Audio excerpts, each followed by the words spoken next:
curso de relatividade restrita, nós vimos dois postulados. Primeiro, a velocidade da luz no vácuo é a mesma em qualquer referencial. E segundo, as leis da física são válidas em todos os referenciais inerciais. Com esses dois postulados, nós modificamos diversas concepções da física clássica. A primeira é de um tempo absoluto. Nós vimos que, na verdade, o tempo é relativo e vimos a equação da dilatação do tempo, que o tempo em um referencial era igual ao tempo no outro vezes um fator gama. Lembrando que esse fator gama é muito próximo de 1 para pequenas velocidades e igual a 1 quando os objetos não se movem.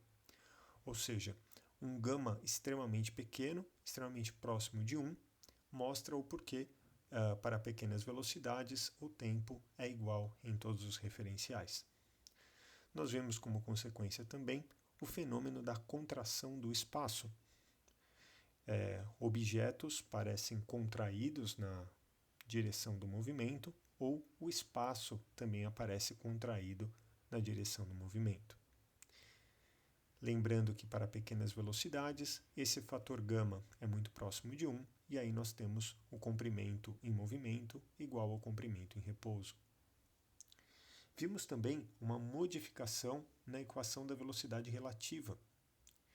E essa modificação vai ao encontro do conceito de que nada pode, em nenhum referencial, pode medir uma velocidade da luz superior a 3 vezes 10 a oitava.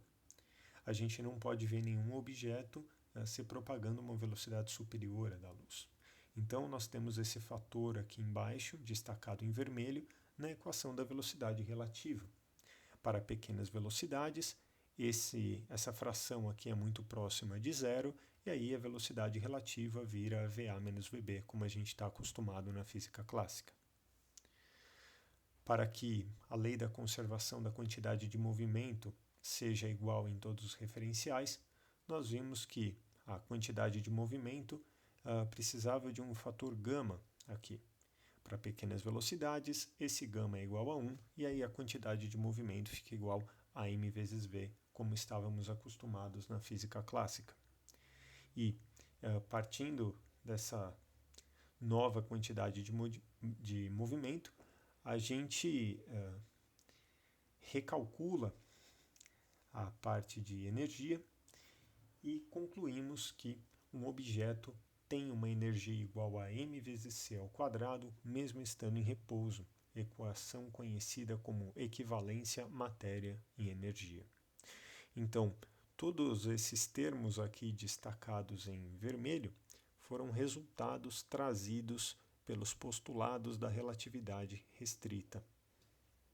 Muito bem, agora nós vamos avançar para algumas noções da relatividade geral. A relatividade geral é a área da relatividade que lida com acelerações e traz para a gente novas concepções a respeito da gravidade.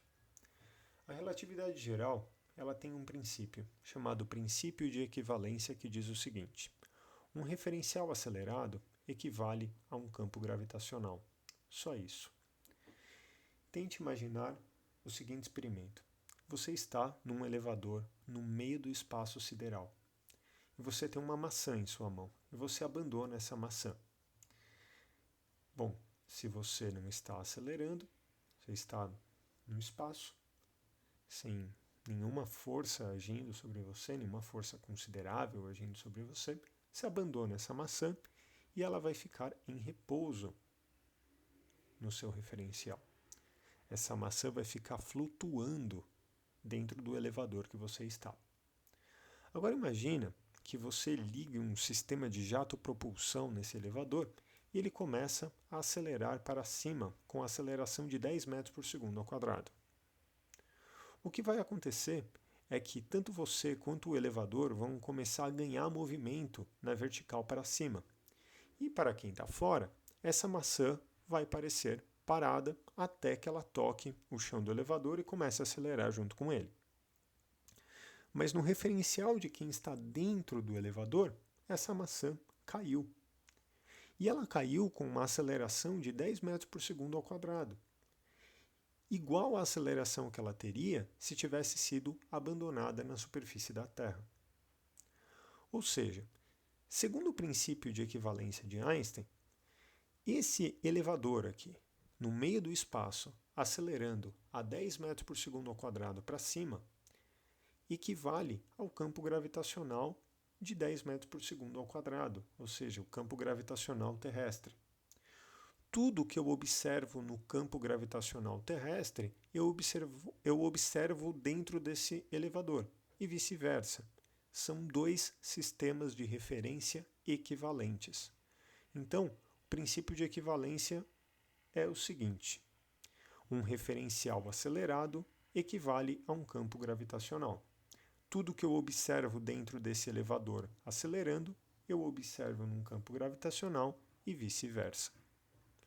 Bom, este princípio foi suficiente para a gente modificar boa parte das visões da gravidade newtoniana.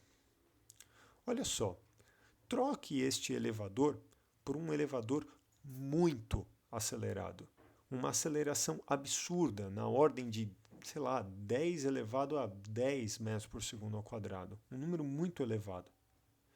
E dentro desse elevador, aponte um laser enquanto ele acelera. O que vai acontecer? A luz não é instantânea.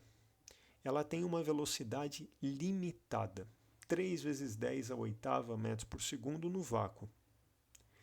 Bom, enquanto o laser sai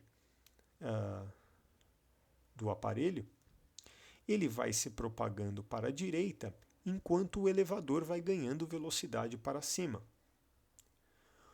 O que a gente vai perceber? Quem está dentro do elevador vai perceber esse laser se curvando, como se essa pessoa estivesse com uma mangueira, com um esguicho na horizontal, enquanto o elevador acelera. Ou seja, com esse experimento mental, a gente pode concluir que em um referencial muito acelerado, a gente pode perceber a luz se curvando. E pelo princípio da equivalência, nós temos o seguinte: se em um referencial acelerado a luz se curva, em um campo gravitacional, se ele for suficientemente intenso, a luz também deveria se curvar. Muito bem. Só que aí nós temos um problema. Um campo gravitacional, pelo princípio da equivalência, ele deveria deformar a luz. Mas Newton diz que a atração gravitacional ocorre entre objetos com massa, e a luz não possui massa. Então, se esse princípio da equivalência ele é verdadeiro, nós temos que interpretar a força da gravidade de uma maneira diferente. Bom, qual foi a proposta de Einstein? A proposta de Einstein é que a força da gravidade ela é resultado de uma deformação no espaço causada por um objeto com massa. Aqui nós temos uma representação desse fenômeno em um espaço bidimensional, ou seja, suponha que todo o espaço que nós estamos acostumados a viver seja um plano, como se fosse um lençol esticado. Na hora que eu coloco um objeto massivo em cima, esse lençol se deforma. E aí, a luz, ao se propagar nesse espaço, ela está em linha reta, mas ela está em linha reta em um espaço que é curvo. Ela apenas está seguindo a deformação do espaço. E aí, quando a gente olha para isso, a gente vai ver a luz curvando.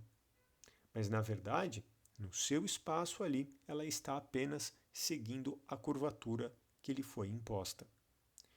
Então, nesse novo modelo da relatividade proposto por Einstein, a gravidade é resultado de uma deformação do espaço, e com isso ele explica que mesmo a luz, sem ter massa, vai ser atraída por um corpo massivo. Por quê? Porque esse corpo massivo deformou o espaço que a luz se propaga. Então, basicamente, o que temos é o espaço diz à matéria e também à luz como se mover. E a matéria diz ao espaço como que ele deve se curvar.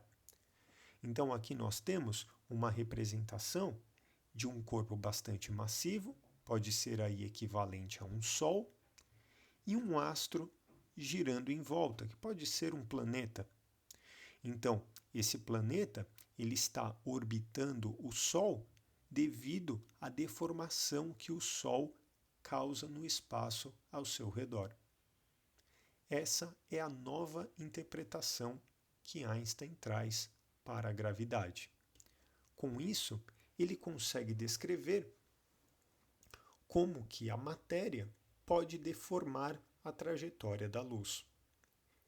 E com isso, Einstein explica, por exemplo, a existência de buracos negros, que não seriam bem descritos pela gravidade newtoniana. Segundo Einstein, o buraco negro é um corpo muito massivo, que causa uma deformação tão grande no espaço que a luz entra e não consegue mais sair. Segundo a gravidade de Newton, a massa, por mais densa, por maior que ela seja, ela não deveria ser capaz de desviar a trajetória da luz, uma vez que a massa da luz é rigorosamente zero.